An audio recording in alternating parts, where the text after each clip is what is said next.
好，那刚讲完这个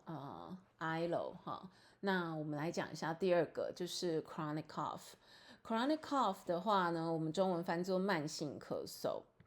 那它的定义是什么呢？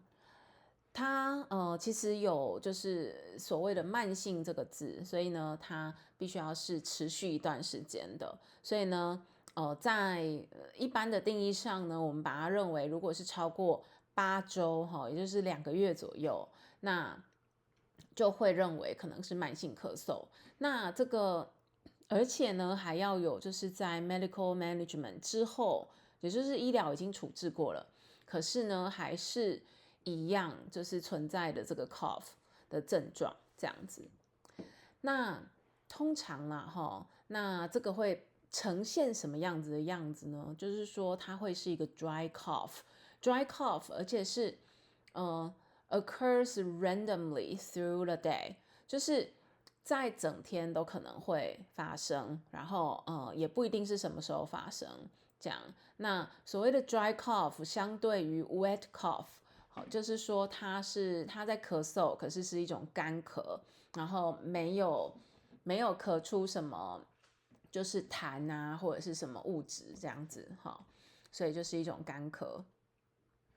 那通常然后这个 chronic cough 的引起，或者是说它的成因哈，也可以有蛮多的面向，或者是说蛮多种的。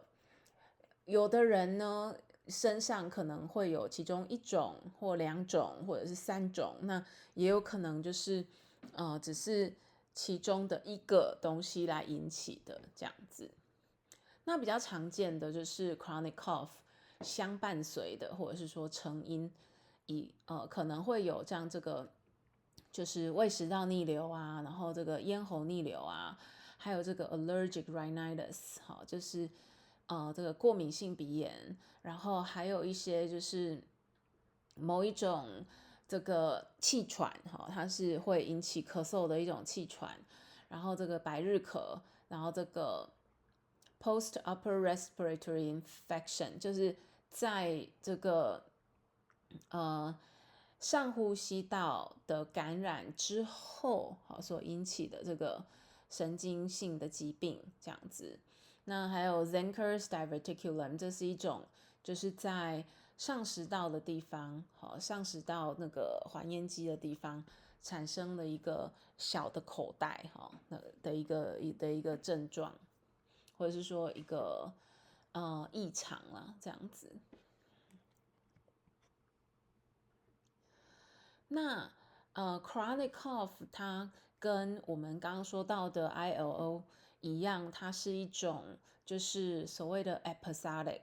所以呢，它就是有时候发生，有时候没发生。好，那平常的话，就是说个案它也不是一整天哈不停的在咳嗽，那它都是咳嗽一下来一下去，一下走，一下来一下走这样子。那所以呢，它也是会有一些 triggers。好，那比较有可能常见的 trigger 有包括以下这些啦，像是突然间吸到冷空气啊，或者是一些烟雾啊，然后甚至像是香水啊，或者是一些异味这样子，然后 soap powder 啊，就是那种这个比较干的这一些这个不管是肥皂的粉末啊，或者是化学粉末啊，都可能。然后还有就是，如果从事一些活动，像是走路啊、说话啊，或者是大笑啊这种的，都有可能哈。然后常常啊，哈，这个chronic cough 会伴随着其他的问题，像是这个逆流啊，好，然后还有这个嗓音问题啊，以及这个 ILO 也是很常见的伴随的问题。而且还有这个 chronic cough 的有一些问题，就是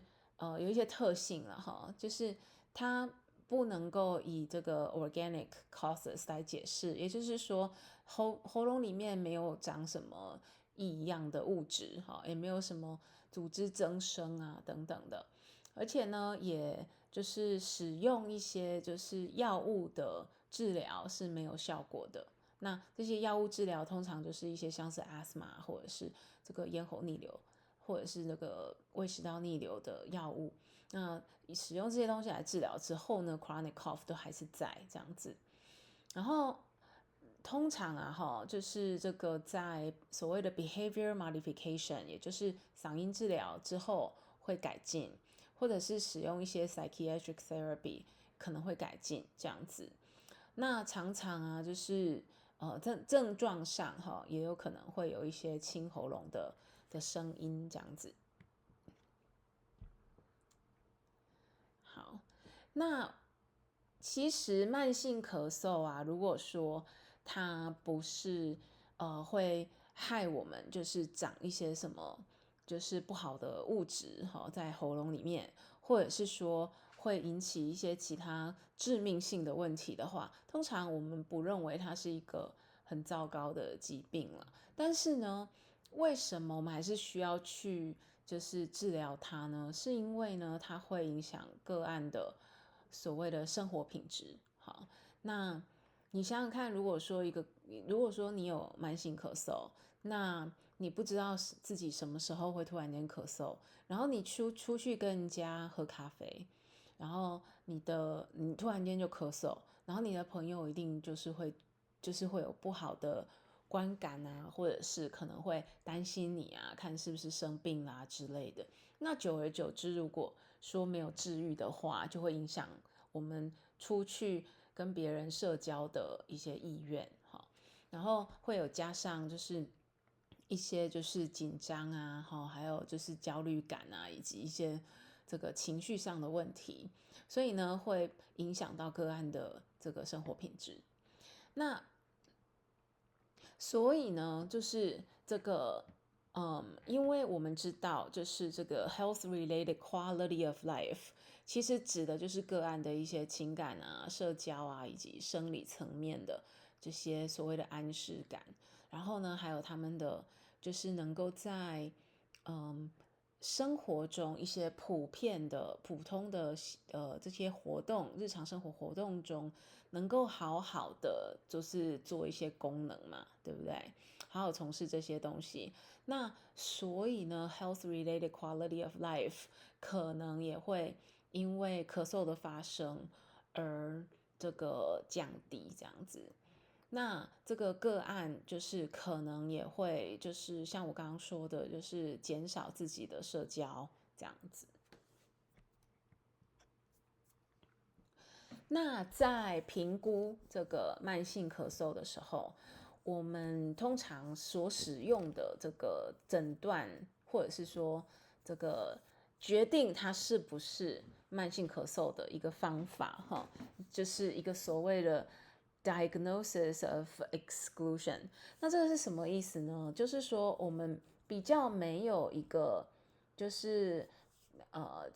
有一些其他的疾病了哈，它是比如说如果出现了 A B C D E F G H I，那我们就觉得说那可能是这个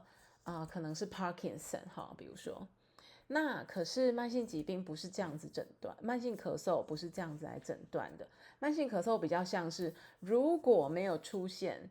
A B C D E F G H I， 那我们就觉得那有可能是慢性咳嗽这样子。好，所以它是一种使用排除法来诊断的。好，然后那所以呢，常常我们就是觉得说，好，那我们排除了一些。你现在出现咳嗽了，那我们排除 A， 排除 B， 排除 C， 排除 D， 排除 E， 排除 F， 那这些可能性全部都排除了之后，我们就觉得那你可能是慢性咳嗽，那就把你送去看语言治疗师这样子。所以呢，常常这个个案在看到语言治疗师之前，已经看过了非常多的就是专科学家这样子，专科医师，好。那其中就包括了他的家庭医师啊，然后包括这个胸腔科的医师啊，那胸腔科搞不好连那个不止胸腔科，可能什么免疫啊这些也都看过了哈，然后还有 ENT 啊，搞不好连复健也看过哈，因为以为可能会不会有什么吞咽障碍啊之类的。那另外也有可能也看过了这个就是肝胆肠胃科也说不一定哈。那还有就是更常见的就是也看过一些这个免疫的哈，因为以为可能会有一些咳嗽啊之类的这样子。那通常啊哈，就是所以说了哈，通常这个个案看到我们就是语言治疗师之前，通常看过这么多了，那他看到我们的时候，其实已经是其他的一些医疗的问题都已经被所谓的 ruled out 哈，那一个慢性咳嗽病人送到你手上，大概我们就已经知道他确实是慢性咳嗽了，这样子。好，所以呢，这个就是我们常常会注意到说，哦，at the time that patient sees the SLP, they may have been through many tests and failed treatments。好，所以这个个案已经是经过了很多处置了，那这些处置都没有效的时候才来看你。那为什么我们要特地提这一点呢？就是说，这个个案就是在这个时候当下，你已经不需要做太详细的一些 digging， 好，你大概就可以知道说，然后或者是说个案在这个时候已经有一些身心状态，就是他已经看过了好多科，然后已经没有再多的力气可以再跟你就是非常的详细的在描绘它到底发生了什么事情啊等等的。那所以呢，你很多事情就从你的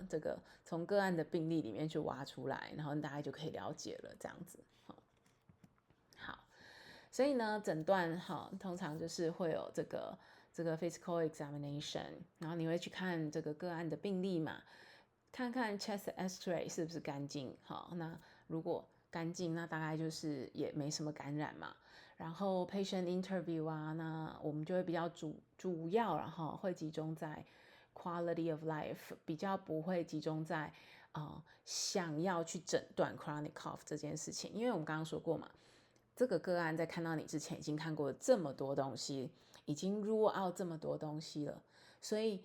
你当下在做任何的就是很详尽的这个 interview 来想要 rule out 其他的事情，已经没有必要了。这件事情就是对个案来说都是重复的问题，然后重复的在 dig 这样子而已，因为这些事情你都从他的这个病历上就是可以直接看到了这样子。所以呢，这个 patient interview 就会比较集中在怎么样可以提升他的 quality of life 这样子。然后还有就是interview 说就是关于这个 cough 你要怎么样改善这样子。好，那也所以 patient interview 你会集中在2个地方，一个是 quality of life， 那另一个就是呢，任何有关于接下来要怎么样治疗这个状况的讯息都是很有效的这样子。好，那另外呢，你在 patient interview 的时候，你会观察一些个案的样貌嘛，哈，那比如说这个刚刚我们在说就是观察 ILO 的这些病人所做的一些观察，在这里也都适用哈，包括他的呼吸方法，包括他呼吸的深度哈，那包括他这个上半身的紧张程度，肩颈是不是紧张，然后这个说话的时候，这个嗓音如何哈，音质好不好，然后这个音质有没有特别紧张的成分在，好，这些都可能。那另外呢，所谓的 laryngeal imaging， 这个时候其实也就是来提供一些，就是这个第一个是这个 biofeedback， 第二个是一些 voice evaluation 这样子。那所谓的 voice evaluation 在这里就是看它是否伴随其他的嗓音问题。有的时候啊，这些 chronic cough 的个案啊，它是开始说话的时候会突然间咳嗽，或者是升高 pitch， 或者是做什么大声的声音的时候会突然间 cough。那这种的你就要特别去做这个 voice evaluation 这样子，因为呢，这很可能是伴随着这个 hyperfunction voice disorder， 好，或者是 hyperfunctional dysphonia 这样子。好，在治疗方面呢，我们会去着重在这个所谓的 analyze the cough， 以及就是之后等一下我们会再说这个就是怎么样去治疗它这样子。那第一步啦就是我们会去分析一下，就是这个 cough 这个咳嗽到底是长什么样。第一个呢，跟这个 ILO 一样，我们会去找 triggers。到底是什么事情会引起个案发生咳嗽的行为？是运动吗？是讲话吗？是吃东西吗？是接触到烟雾吗？还是香水吗？任何的味道吗？还是说有一些就是清洁剂的味道啊，然后化学药剂的味道啊，然后这个冷空气啊，还有一些过敏源啊等等的。好，那另外就是还会在询问病人说这个 cough 是什么时候最糟糕，就是这个症状是在什么时候最糟糕。比如说是一大早还是下午，还是做一些什么事情之后最糟糕，这样子等等的讯息都可能会有帮助。然后呢，还有就是是不是有一些地方或者是做一些活动的时候，你有发现说没有在咳嗽。好，那这些活动或者是这些环境就可能有帮助，等一下治疗的时候可以拿来使用这样子。还有一个最重要的就是需要教导个案去找出所谓的 precipitating sensations， 也就是说呢，在快要发生咳嗽的前半秒，到底是什么样子的前置的感觉，就是身体有什么感觉，好，是可以去可以让个案感觉到自己快要咳嗽了这样子。然后呢，在真正治疗的时候呢，你就会 focus on 4件事情。第一个是 patient education， 第二个是 vocal hygiene， 第三个是这个 cough suppression， 第四个是 psychoeducational counseling。好，那我们就来一个一个来看。好， patient education 方面呢，我们就是会先跟个案就是告诉他们说这个 cough 是怎么回事。好，第一个就是咳嗽的这件事情，它不是一个坏事，它是一个我们的身体自我保护的机制。好，是因为有异物侵入我们的呼吸道，所以呢，我们的呼吸系统为了要把这个异物给清出去而产生的一种身体的自我保护机制。好，那如果是这个没有真正的异物，或者是说没有一个很比较大的可以看得到异物的时候呢，它可能是一种刺激物。好，那其实这也是就是因为身体是需要把这个刺激物给它排出去，这样子，所以会需要有一些就是反应这样子。好，所以不管是异物侵入还是刺激物接触到了这个呼吸道的黏膜，都有可能会引起咳嗽。那这是一种身体的自然的保护机制，这样子。但是呢，就是你还就是这个是正常咳嗽的时候嘛。那有的时候啊，有的人的身体会发生一些咳嗽是非必要的。好，那就比如说呢，当这个刺激物其实也不是就是真正的很有害的时候，或者是说呢，我们身体错误的感觉到有刺激物或者是有异物侵入我们的身体的时候，有的时候也会就是不必要的去咳嗽这样子。那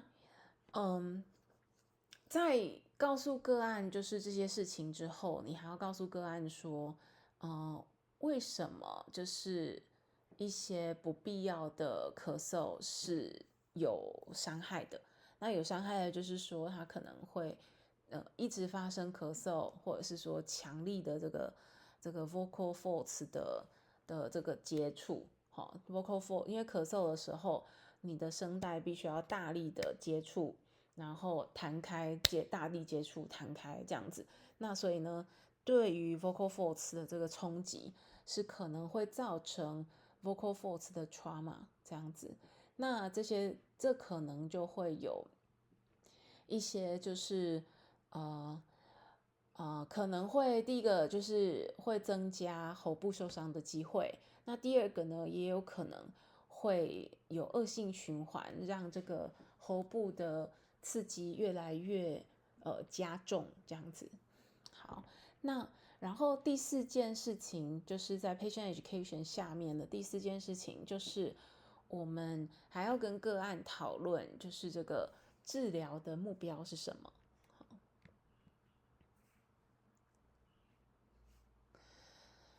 第二个就是在治疗里面的内容我们会讨论所谓的嗓音卫生习惯。那这些事情并不是说就是个案就是做了一些不好的事情，而是说这个目的呢比较主要是为了要让个案去避开可能会引发这个慢性咳嗽的东西。好，比如说呢，这个我们要试试看要如何的去所谓的减少这个 laryngeal irritation， 也就是减少接触 smoke， 好，减少接触减少使用这个嘴巴呼吸，因为如果有嘴巴吸气的话呢，就是空气会比较干嘛，然后也比较没有这个鼻腔的这个就是过滤，好，还有暖化这个空气，所以呢，吸进去的空气对于喉部第一个比较刺激，因为是比较冷，然后第二个是里面所含的这个刺激物也比较多，然后第三个呢，就是要避免这个 dehydrating substances。那这是因为呢，声带如果就是喉部如果比较保水，黏膜如果比较保水的话，它比较不会因为一点点小小的刺激物就有过度的反应这样子。那还有就是，如果有一些咽喉逆流或者是胃食道逆流，还有其他的可能导致这个慢性咳嗽的问题的话，可能会需要就是讨论一下如何的来治疗这些其他的问题，或者是说就是需要转接到其他的科别这样子。好，那所以呢，跟 avoiding dehydrating substances 相反的东西，就是说，或者是说相对的一个 strategy，就是说你要就是教导个案 improve hydration 哈。那 again， 这就是因为我们要保护这个黏膜的保水度，这样子的话呢，才有办法就是尽量降低黏膜对于就是刺激物的一些反应，这样子。那有的时候啊，我们就会跟就是个案做一些这个水的规划哈，比如说 record water intake 好这样子之类的，然后还有就是计划他一天要喝多少水啊，或者是说计划让他每天走到哪里都带着一个 water bottle 啊之类的，好。然后还有就是，如果个案有伴随一些 throat clearing 的话，哈，清喉咙的行为的话，要怎么样去，就是把这个行为拿掉，这样子。好，再来呢，就是有一些 strategies 是特别可以帮助这个，就是降低 cough 哈，cough suppression 其实就是抑制的意思哈。那所以呢，如何呢能够抑制这个咳嗽的发生的一些小技巧？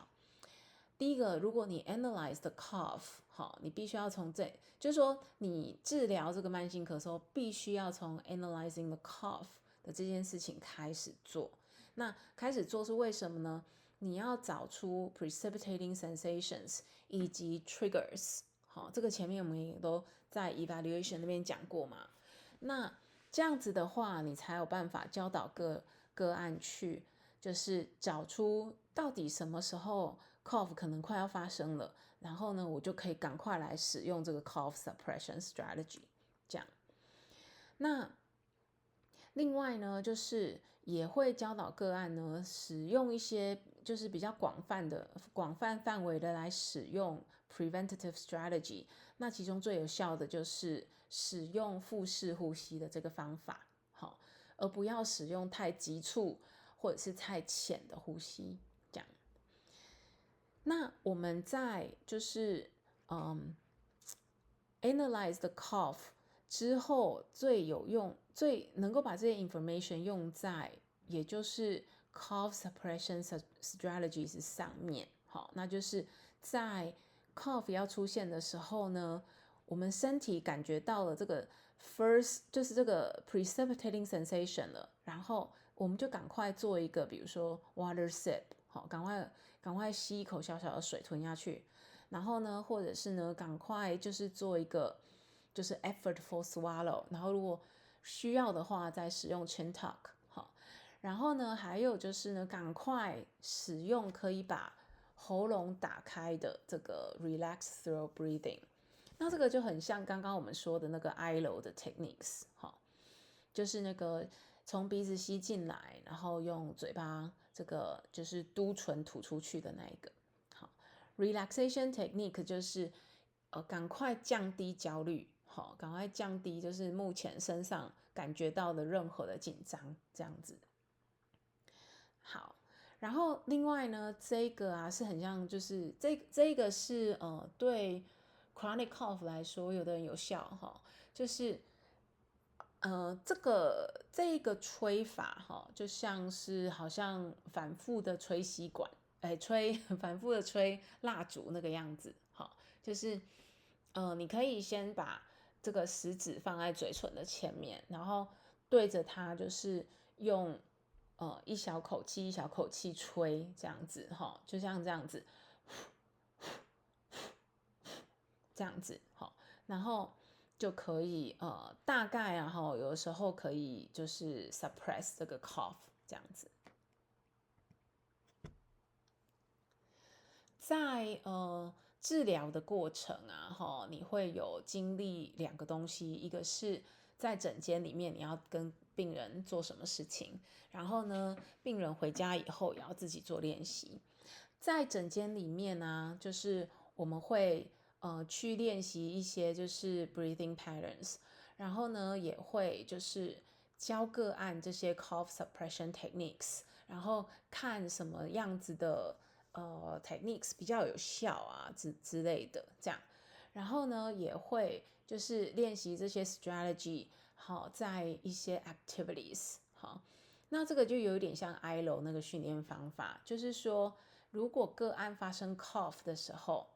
是在某些情境下，你就要在那些你就是要练习的时候，就要慢慢的带入到那个会发生的情境，这样子。然后呢，个案也需要在家做一些练习，包括 relax breathing techniques。好，第一个是这个 diaphragmatic breathing， 另外一个是就是吐气的时候把这个嘴唇嘟起来的那个吐气方法。还有就是呢，也要请个案在没有症状发生的时候，也要练习这个 breathing techniques， 而不是等到症状发生了以后，才急匆匆的去想说，哦，那我到底要用什么样子的 breathing technique 这样子？因为呢，这个重点是你需要个案在需要用的时候，马上就反应出来，马上就拿出来用。那不可能会是在就是个案都没有练习，他只是曾经在诊间里听你说过，然后他在症状发生的时候他就马上会用，这样子通常都不是这样子的。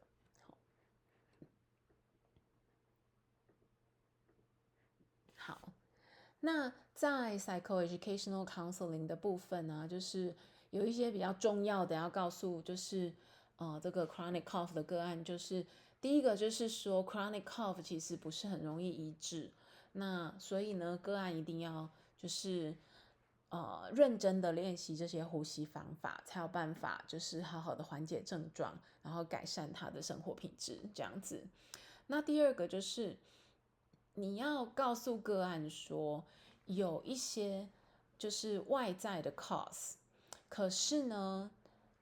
个案其实是能够有一些内在的一些控制的，也就是说，他要不要咳嗽的这件事情，咳嗽会不会发生的这件事情，其实个案手里是能够掌控的。cough 要不要发生，掌握在个案的身上。好，因为 cough 是一种反应，那我们是有办法使用就是抑制的方法把它抑制下来的。好，因为如果这个 cough 是不需要的话，那它不需要 cough。然后还有就是，第三个就是在这个 counseling，就是咨商的过程中，我们需要跟个案就是 set 一个比较实际的 goal 哈，不要就是马上就说哦，那就是我们这个 therapy goal 就是4周以后 cough 就完全消失这样子哈，有时候是做不到的这样子。那我们有时候啊，就是会注意到一群个案，就是他的 cough 是说话引起的，好，就是说他是开始讲话，然后他就开始有 cough 的症状，这样子就开始咳嗽。那这种症状，这种个案啊，我们后来发现说，他其实蛮常跟 hyperfunctional dysphonia，也就是以前说的 MTD 连接在一起。好，那这个是为什么呢？这个 cough 它的所谓的刺激物，其实呢就是所谓的 supraglottic constriction，就是说呢，它在这个喉部的地方，这个张力就是 muscle tension 太大，导致那个 structures 往中间挤了之后，他感觉到了这些 structures，所以呢，这个就感觉到了刺激物。好，所以在这个时候，你要教他的东西呢，除了这个就是所谓的 cough suppression 以外呢，你还要教他就是你还要跟他治疗这个就是嗓音的部分。好，要教他如何发声才是比较有效率、比较轻松的发声。这样子的话，你就可以减少所谓的 laryngeal load，就是说减少这个就是这个整个喉部一直接受到一些刺激，这样子。好，然后呢，有的时候啊，甚至当 MTD 不见了，或者是说 hyperfunctional dysphonia 不见的时候，你甚至都不需要教到 cough suppression， 这个 cough 就不见了，这样子。好，那这个就是以上就是这个 chronic cough 的部分。